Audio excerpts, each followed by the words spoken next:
Hello, I'm Teresa Eastman from Kent District Library from the Alpine Branch, and today we are very happy to announce that we have Courtney Merrick here, and she is going to be telling us about green cleaning. Go ahead, Courtney. Thank you for joining us. Yes, thank you for having me. I'm excited to have everybody make products and at home and be able to share this with everyone. Mhm. I work for the Lower Grand River Organization of Watersheds.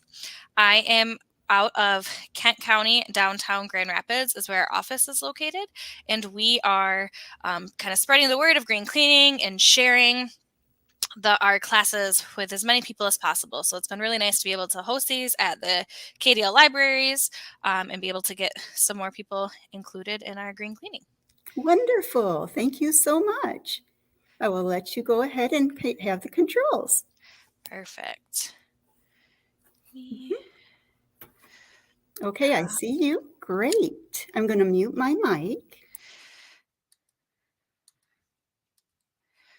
All right. Let me see if I can share my slides.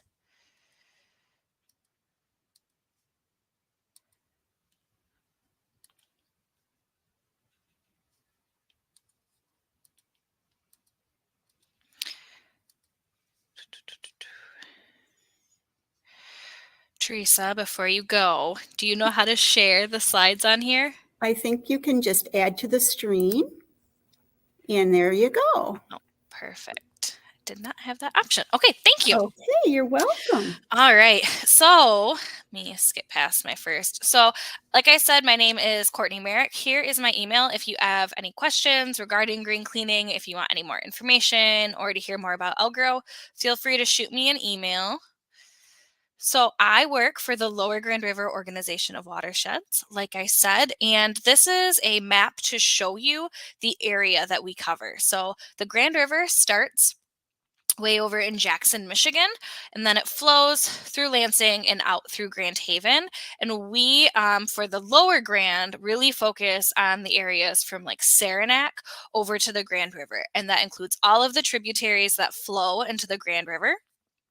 So like larger lakes and rivers and streams would be Thornapple, Rogue, Flat, and then we also have smaller tributaries like Colebrook Creek and all of these other areas that are flowing into the Grand River.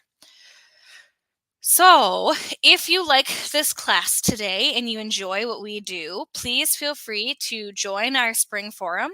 It happens this year, it's going to be the 19th through the 22nd, the 19th being like a happy hour, get to know each other, meet and greet. And then the following 3 days, there will be activities. So there's going to be a bird walk in the morning on the 20th. That afternoon, we're going to go out to Grand Valley and do maintenance on their sustainable agriculture program and help. That next Saturday, we will be doing a green infrastructure tour downtown and river cleanup and Indian Mill Creek. And then the Sunday, the 22nd, we are having a kayaking trip. So feel free to join. You can find more information on our website. So we also have other programs that you can get involved with. We run a Adopt a Drain program. So there's tons of different municipalities throughout West Michigan and the Lower Grand that are included. So places all the way out in Grand Haven up to Sparta are all a part of our Adopt a Drain program. And you basically just adopt your drain, you get to name it, and you get to claim like ownership of that drain and help maintain it. All of our municipalities, Grand Rapids, Wyoming, Walker, they only have to maintain drains once a year and clean them. So by doing this, you kind of pledge to help keep your drains clear and keep your streets clear from flooding. We are working on a water trail program. So our water trail will be a list of accesses to boat launches, restrooms, and all the amenities that come with kayaking on the Grand River and locations to get in and out. We have a Grand River Rainscaping program. This program allows us to come out to your house and talk to you about your stormwater issues or your rainwater issues and help you come up with solutions to that. And then we also have a restoration project that we help with. So taking the dams out of the Grand River in downtown Grand Rapids, we are helping assist with. So stormwater, and how is this all related to green cleaning? So we at Elgrow house a bunch of different contracts through these different municipalities through West Michigan that help maintain our stormwater and make sure that we are not polluting and adding into our storm issues. So our storm sewer systems are separated and not combined. So combined storm sewers allow all of that water to go into a water treatment facility, get cleaned, and then it flushes out clean, treated water. The issue with those systems are that when there's rains and heavy rains, those systems get over flooded with water, and then they a lot of the time outflow into rivers and streams. And so by keeping them separated, you maintain that black and gray water will get treated, and all the stormwater will go just to the lakes and streams and rivers. That being said, it also brings all of its pollution. So trying to reduce our waste and reduce pollution is kind of the best key. And so we are using our green cleaning class as an education to the community to talk to them about why we should maintain our drains and be more aware of what gets polluted and what gets sent into them. So our objective of our class today, we have kind of 3 topics. We want to learn about waste and how we can improve it, learn about green cleaning basics, and then find 4 different alternatives to green cleaning. And I will walk you through the process on how to make them and what to do. So to start this all off, we have this term called household hazardous waste. And this is any chemical waste that is created in your house. So pesticides, paints, solvents, motor oil, all of those, bleach, regular cleaners, they're all considered household waste, and they can be hazardous to our environment if we dispose of them improperly. So to maintain a proper disposal, the Kent County waste centers all have safe chem drop-offs. So that's when you can bring any of these typical solvents, cleaners, anything you would use on a daily basis, but not want to throw away into a waste receptacle, you can take to these locations, drop them off, and they will dispose of them properly. So a lot of these containers will even tell you not to throw them away in a regular trash can. So there's days for you to go drop those off. We even have it in Ottawa County. They have drop-off days. And just to make sure, we always like to add this when we talk about safe chem drop-offs, it's also doing the safe medicine drop-offs. So bringing your medicine to either your pharmacy or any of these drop-off days as well. Just keeping it out of the toilets because it doesn't get cleaned out. And then also keeping it out of our storm drains and our trash cans because that medicine can leach out just like the actual chemicals in our cleaners. So here are 2 flyers. One is from Ottawa and one is from Kent County, and they have our different disposals that they will allow at their regular recycling centers. And it is also important to always check with your waste hauler because not all waste haulers go to the same location. So the things that you can take to one may not be the same as others, and some may take things that not everybody takes. So it's always good to just check with your waste hauler. We also have alternatives to recycling. So your typical recyclables, metals, heavy plastics with numbers on them, all of those can typically be recycled into your recycling bin. But there are other types of recycling out there that are not just having waste haulers be sent. So Meyer is a great example of this. They take more than just the plastic bags. So a lot of the Meyer, as you walk into their facilities, in between their 2 entrances, they have a big plastic bag container. Well, they will collect sandwich bags and bread bags along with like the plastic wrap on the outside of water bottles. Any of that stuff can get delivered and dropped off there. We also have this thing called Terracycling.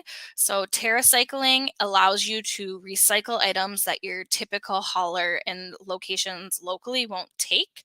So if you work for a large business and you have lots of pens that you want to recycle and pen caps and markers, you can put them in these envelopes and mail them to them, and then they will recycle them for you. It's also an option to do things like Crest toothpaste has different bags that you can put stuff in, or Burt's Bees, or even like certain household cleaners, like Clorox. They will take their containers back for you and recycle them properly.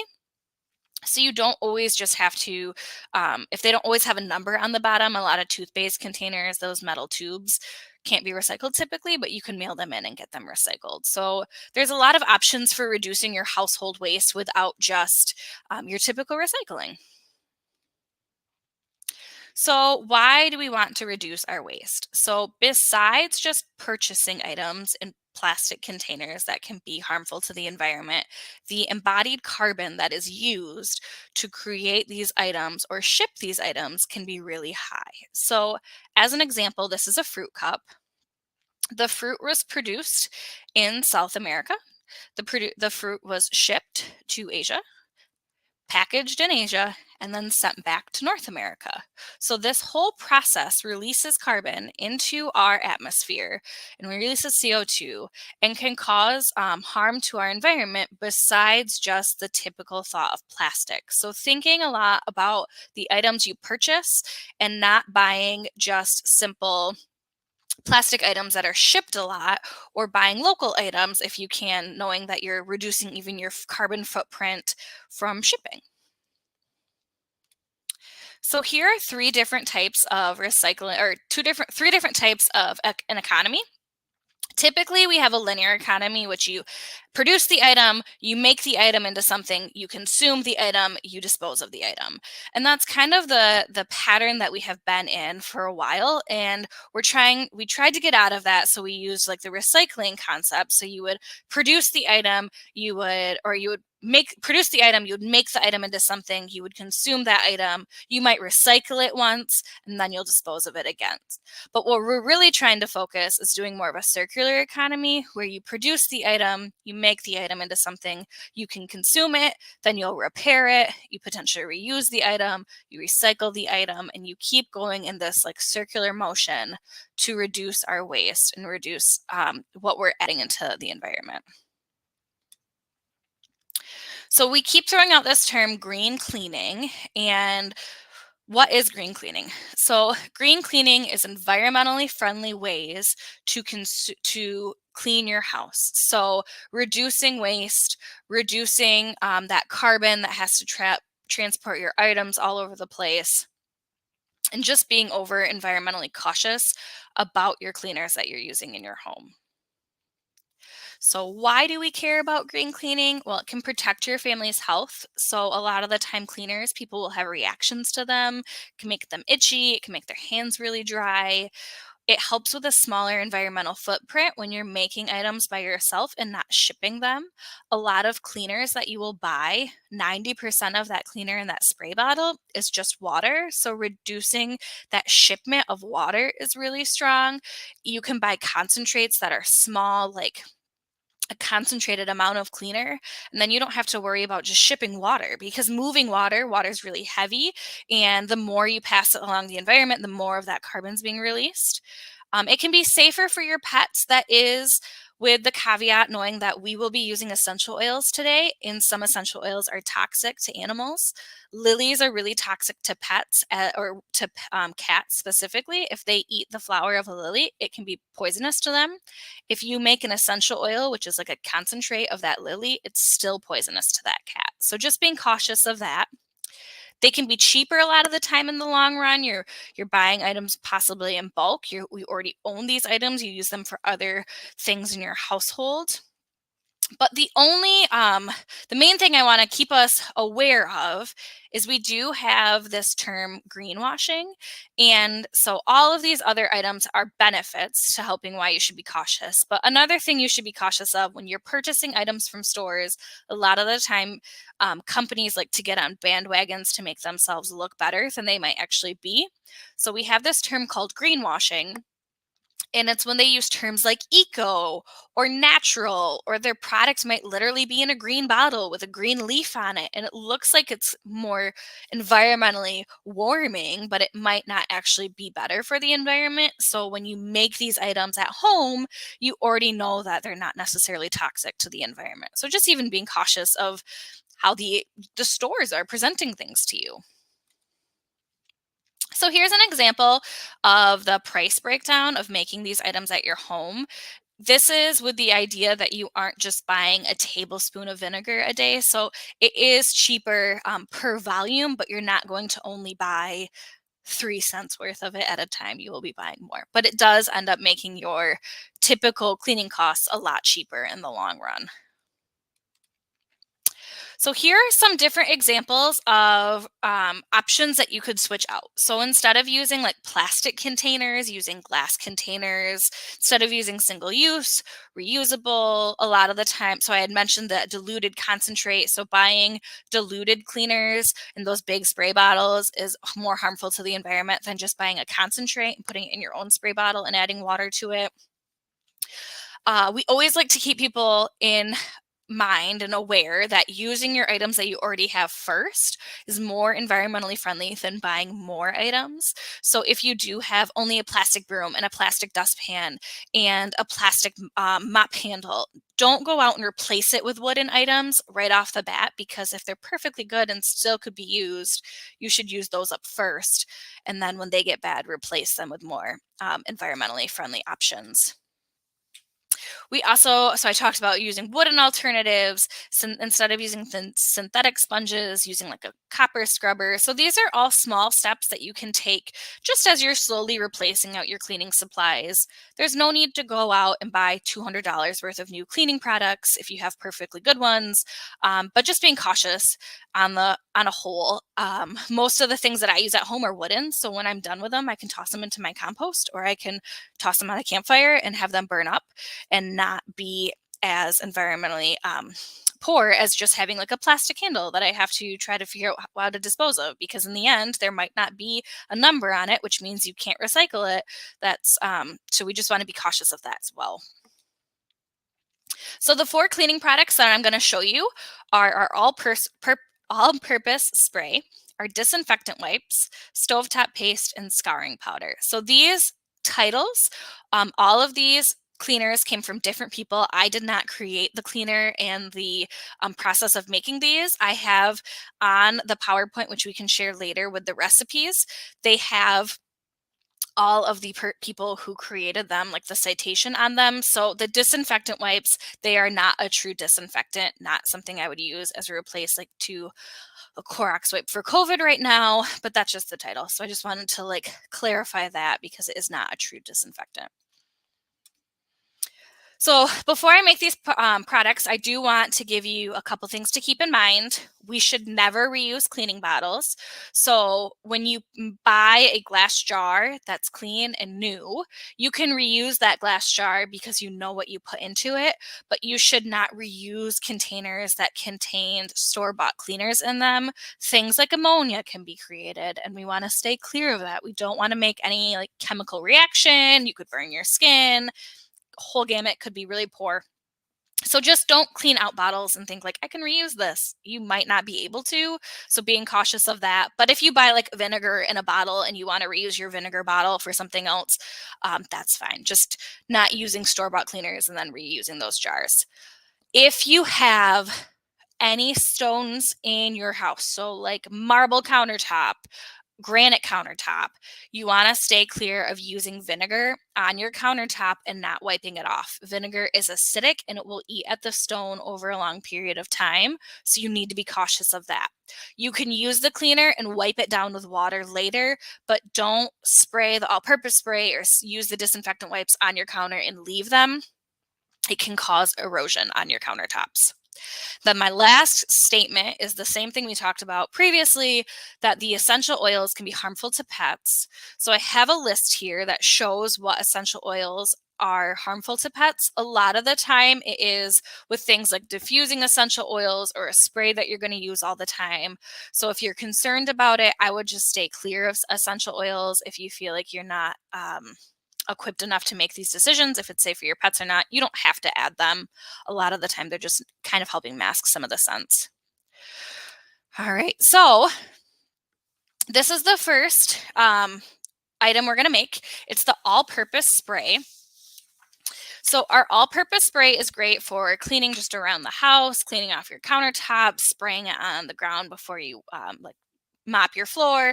Any of that is a great way to use it. It's pretty simple. It's just baking soda, white vinegar, Water, it doesn't necessarily have to be hot water, but it should not be cold water. Cold water does not allow items to dissolve into it. So room temperature or hot water is best.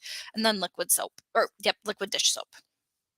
So I'm going to walk you through each one of these items first. And then once we are done going through each of the items, I will then just present how to make all of these for you. So our next item are disinfectant wipes. Same concept, great for countertops. I use it to wipe off like the back of my toilet or the top of my toilet seat. Great in the shower. I really like the cloths on these because they're a little bit abrasive. So it's good for getting like soap or toothpaste out of your sink. Very similar to the spray, it's going to be water, white vinegar, and then I have 3 different essential oils in here. Tea tree is an antifungal, so it is like out of these 3 essential oils, it would be the one to do the most. That being said, it's very poisonous to dogs. If you're afraid you have a dog is going to lick it after you use it, I would say don't put the tea tree in this option. Next, we have our Stovetop Paste. I also really like this Stovetop Paste all around in like my bathtub for getting out hard water. I really like it on my stovetop. It's amazing. It really helps get out the grit that stays. This is really simple. It can be made all the time. It's just olive oil and baking soda and made into like a abrasive paste. That baking soda is kind of like the best cleaner ever, and it's really going to help get the stuff hard stuck on stains off your sink or off your stove. And then the last product we're going to make is a scouring powder. This is kind of a replacement to Ajax, all that type of stuff that you would use even like in your toilet. This is just 2/3 baking soda, 1/3 kosher salt. You don't have to use kosher salt. I've had this question a lot. What we really need to use is the kosher salt is thicker, so it has more of like a abrasiveness, but regular table salt is fine as well. It's just more finely milled, so it's not going to be as abrasive as the kosher salt. So those are our 4 recipes, and I can show you how to make these now. So let's see. All right, so we're going to start off with the spray. I use an amber bottle.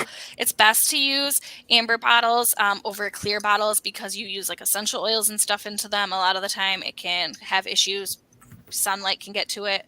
The other thing that I would note with all of this, when we use water, we should always be using DI water. The distilled water will help reduce fungus that can grow. If you ever have had like a water bottle that you've kept in your car for a long time and brought it in with tap water in it, you might notice some like slime on it. That's mold growing. So keeping yourself away from just regular tap water or boiling your water first can always be a good option. But so for this, I am going to use, I'm going to mix everything in my container first. So I have 1 cup of water already in here. To that, I'm going to add a tablespoon of white vinegar. And then I'm going to add my baking soda, which is going to give a wonderful reaction. Slowly add it, kind of making like a volcano right now. And then I am also going to add liquid dish soap. This one is the 7th generation. Any kind that you like, this would be a good time to add a scent. So if you had scented dish soap that you wanted to use.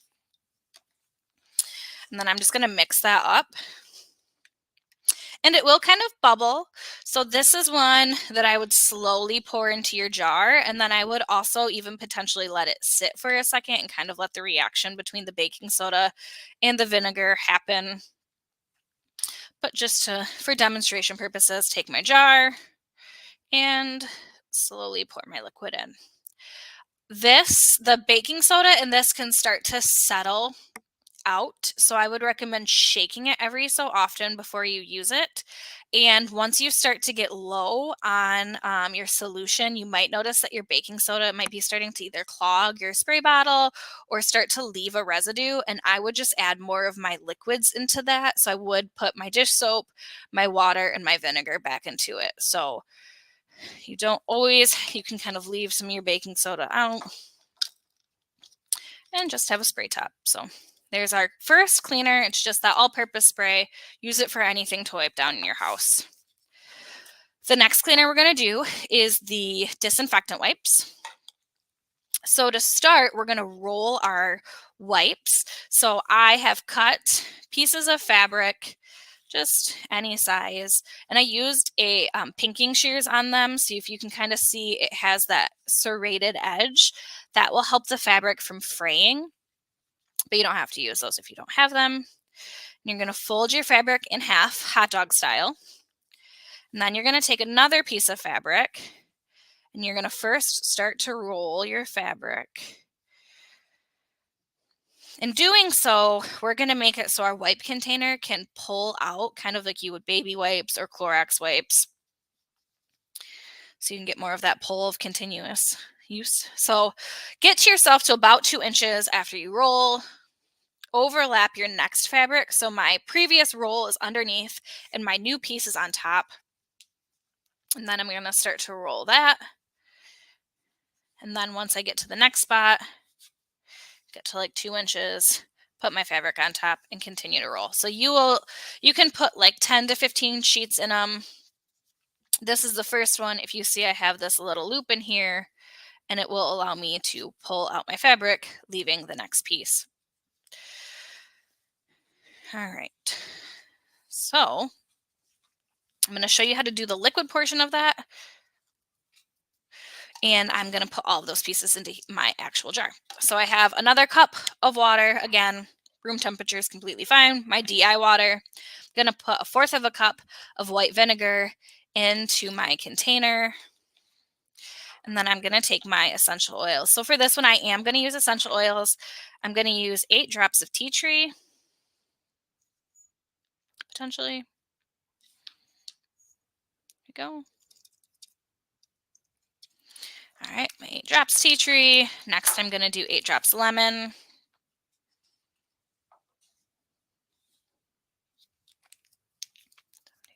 And then finally, I'm going to put my 8 drops of eucalyptus. If you have ever used essential oils in the past, you might have some experience with this. Essential oils are oil. So they will eventually start to raise up into the top of your container. Once you see them, feel free just to kind of shake your container around, give it a good shake, and then you will have your essential oils absorbed again. This container as well, making it at home is great because your fabric is going to take some time to absorb all of these oils. So when you see at the top of your jar kind of that oil or that water, like the inch of empty space, you can just fill some more water and vinegar on the top if you would like. So I like to hold my fabric back to the side so it leaves like a space for me to pour my liquids into.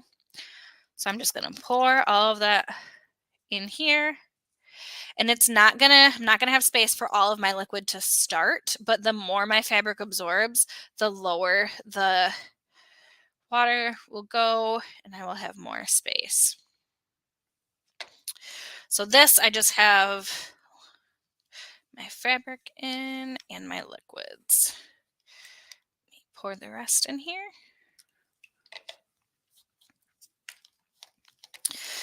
All right, and then if I twist on my jar, you can see, so once that oil starts to separate, I just like to shake it every once in a while. But there's your all-purpose wipes. Next, let me see, I am going to make my stovetop paste. So for my stovetop paste, this is a super simple recipe. It is baking soda and olive oil, and you use about 1/2 cup of baking soda and 1/4 of a cup of olive oil. That being said, I do like to tell people this is not baking, so it's not super specific. So if you want your paste to be a little bit more runnier, feel free to add more of your olive oil to it. So I'm going to start with putting about 1/2 of my baking soda in. And then I have my olive oil measured out. The other 1/2 of my olive oil. Then I'm going to add some more baking soda to it, kind of go back and forth, and then mix it up.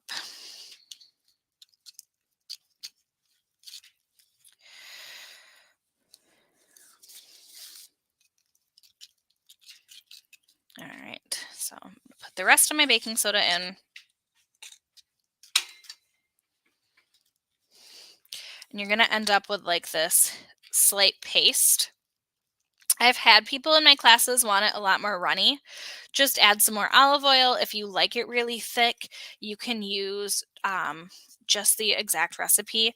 I use this in my bathroom a lot. I do like to clean after I use it, so I'll use my spray to follow this, but I use it in my bathtub, in my sink for a lot of like caked on soap, and it just really helps. So I'll either follow this with my wipes or my spray.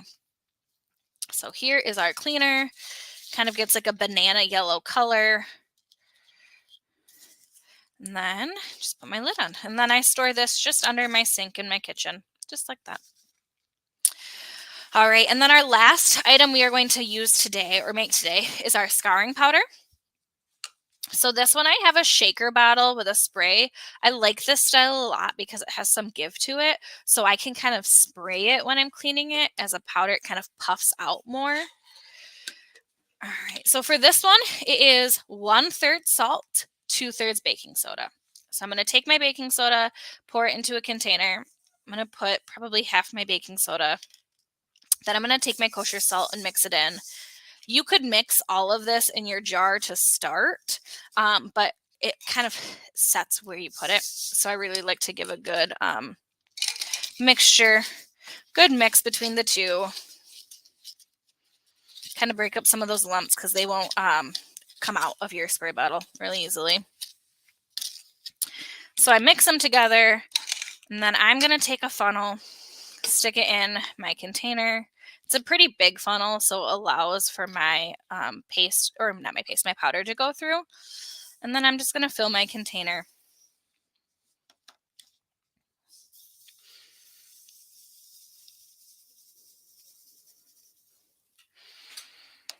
And like I said before, this is kind of that replacement to your Ajax style cleaner. You can use it in your toilet. You can use it in your shower. And then with this specific type of lid, you just pop it down. So there we are, popped in. Then it's kind of almost like a baby powder lid. So you could probably reuse a baby powder container. And then it kind of allows me to like squeeze out and puff out more of the cleaner. But there are those recipes. They're pretty simple. I feel like most people have these items at home. Just typical olive oil, baking soda, vinegar, and salt can go so far with everyday cleaners. That is wonderful, and we can do that ourselves and keep our little spot of this world nice and clean and safe. Thank you so much. And thank you for the warnings against the oils with our animals, because they are one part of our family as well. Exactly. Thank you for having me tonight. Oh, thank you so much. And we will have your presentation in some of our branches yet to come. Yes, exactly. Wonderful. Thank you so much. And for today, we are going to say goodbye, but we hope that you are able to enjoy some of our programs, either in the branch or also online. Thank you all for joining. We will see you next time.